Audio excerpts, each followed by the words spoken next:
l'exemple même de la soumission, d'un être soumis à un système complètement aveuglé par cette soumission, ne se rendant même pas compte de ce qu'elle dit. Bref, mais est-ce que ça t'étonne, venant de Sophia Aram?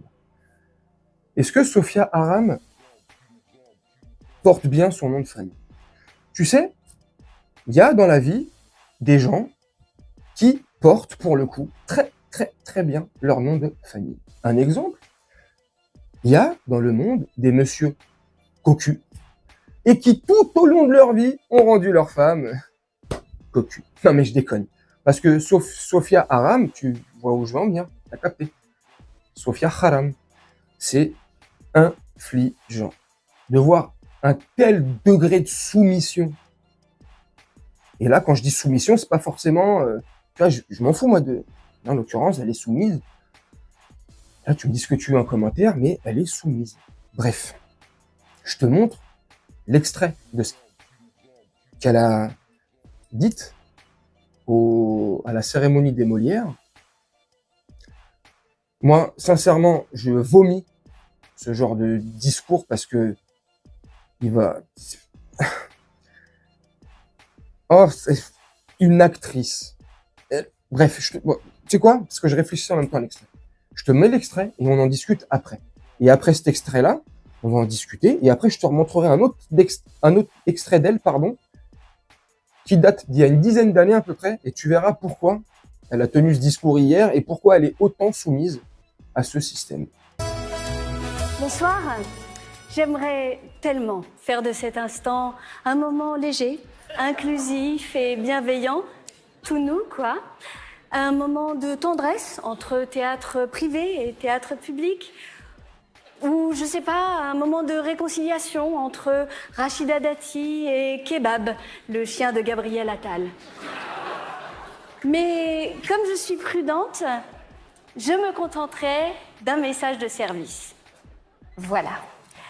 Nous qui partageons la liberté de pousser un cri sur toutes les scènes de France, ou de hurler nos indignations sur tout et n'importe quoi dans des tribunes dont la plupart sont co-signées par Annie Ernaux, je pense que nous devrions aussi faire attention à nos silences. Car voyez-vous, dans le brouhaha de nos indignations faciles, le silence, même relatif, après ce 7 octobre, dans lequel 1200 Israéliens ont été massacrés, est assourdissant. Et s'il est évident que nous partageons tous ici les appels au cessez-le-feu, comment être solidaire des milliers de civils morts à Gaza sans être aussi solidaire des victimes israéliennes ?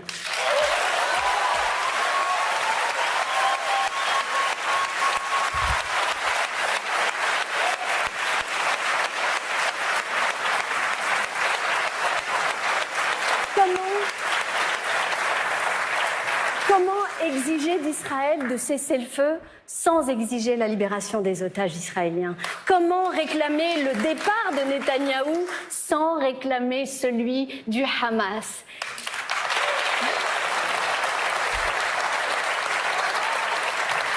Ce silence qui accompagne les victimes du 7 octobre. Bref, je pose une question.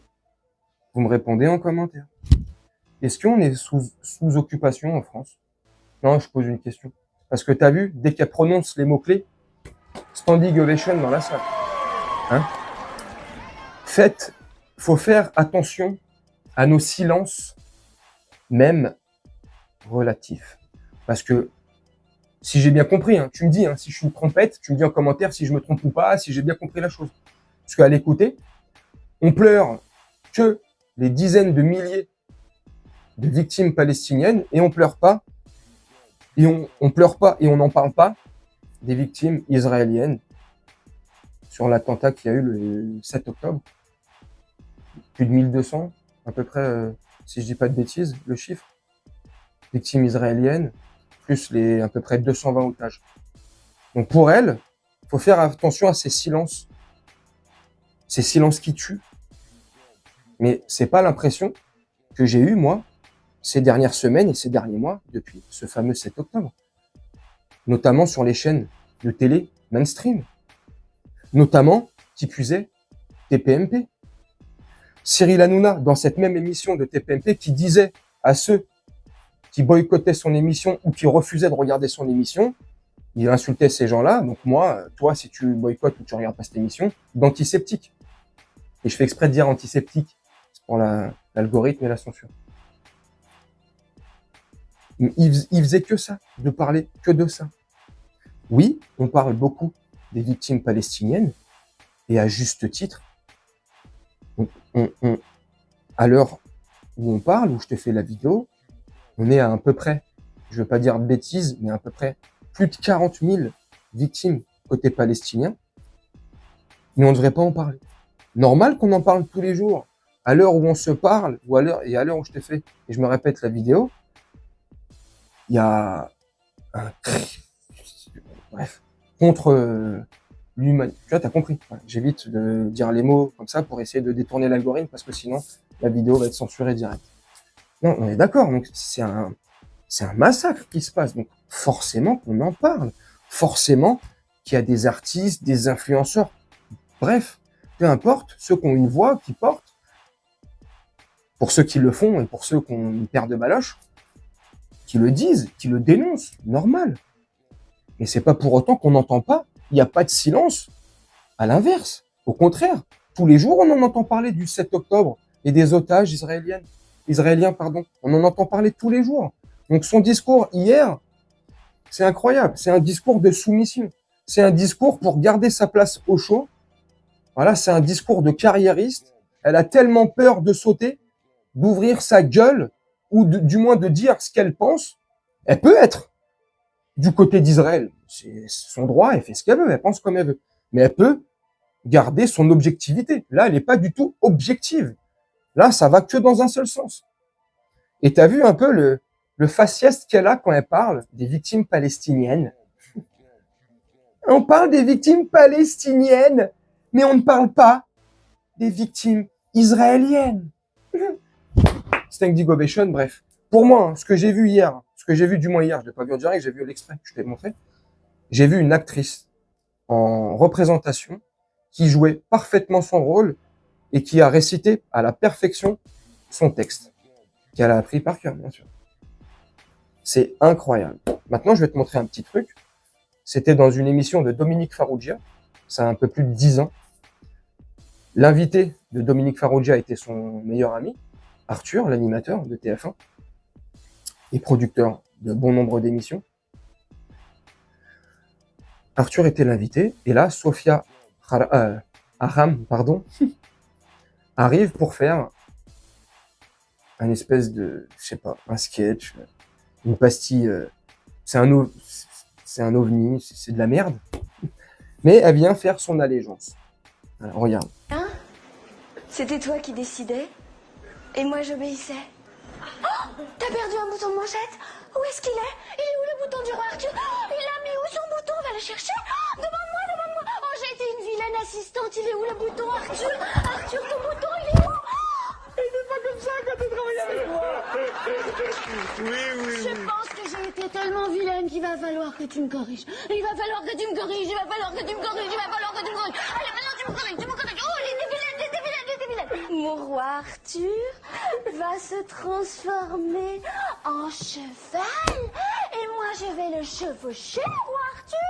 Oh oui, c'est parti. Allez, Arthur. Voilà. Il y a 10-11 ans, voilà. Sophia Aram, humoriste, actrice, humoriste. Alors, chacun ses goûts. Je peux comprendre qu'elle fasse rire des gens. Il en faut pour tout le monde. Moi, personnellement, elle ne me fait pas du tout rire. Elle est trop corporate. Elle est teubée. Elle est naïve. Enfin, naïve. Elle doit être intelligente, certainement, tu vois. Mais quand je dis naïve, c'est, elle se rend pas compte, en fait, qu'elle est pas, bref. Donc, tu comprends.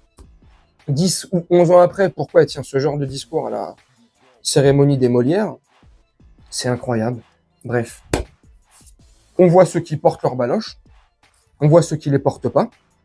Ceux qui portent pas leurs baloches devront rendre des comptes quand viendra l'heure de rendre des comptes, notamment pour tous les bourreaux, tous ceux qui sont complices. Et donc vous, forcément, vous devrez rendre des comptes un jour ou l'autre. C'est pas possible à un moment donné. On peut pas rester les yeux fermés. On peut choisir un camp, pas de problème. Mais il faut être objectif. Oui, effectivement, il y a eu un 7 octobre. Mais avant le 7 octobre, il y a eu un 6 octobre, il y a eu un 5 octobre, il y a eu un 4 octobre. Donc ça, on n'en parle jamais. À croire que tout a commencé le 7 octobre. Mais bref, ça c'est un détail. Un détail important, mais bon.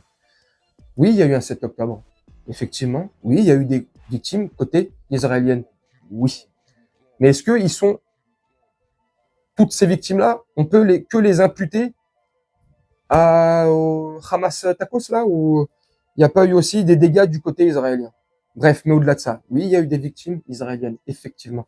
Oui, il y a des otages, à peu près 220. Oui, effectivement. Mais c'est pas parce qu'on parle des victimes palestiniennes que le régime de Netanyahou est en train de faire un massacre. Ça veut pas dire que... je sais pas, c'est à un moment donné, il faut rester objectif, tu vois. On peut dire que le régime de Netanyahou fait ce qu'il fait. Oui, c'est un fait. On peut pas le nier, c'est sous nos yeux. Comme ce qui s'est passé le 7 octobre aussi, même si, tu vois, ça s'est passé, ok. Mais à côté de ça, depuis le 7 octobre, il s'est découlé des semaines, des mois, et on en est aujourd'hui, là. Le 7 mai. Non, c'est ouf. Franchement, c'est ouf. Bref. Dites-moi ce que vous en pensez en commentaire. Toujours, comme je dis souvent, dans le respect, la bienveillance, aucune animosité entre nous ou entre vous dans les commentaires. On peut être d'accord ou pas selon le sujet, mais apporter son petit truc comme ça, sa façon de penser, sa façon de... Mais sans s'insulter. Bref, moi je vais vous laisser là-dessus, faire un petit montage tranquillement, et nous on se retrouve bientôt pour une prochaine vidéo. Je vous souhaite une très bonne journée, une très bonne soirée, ou une très bonne nuit.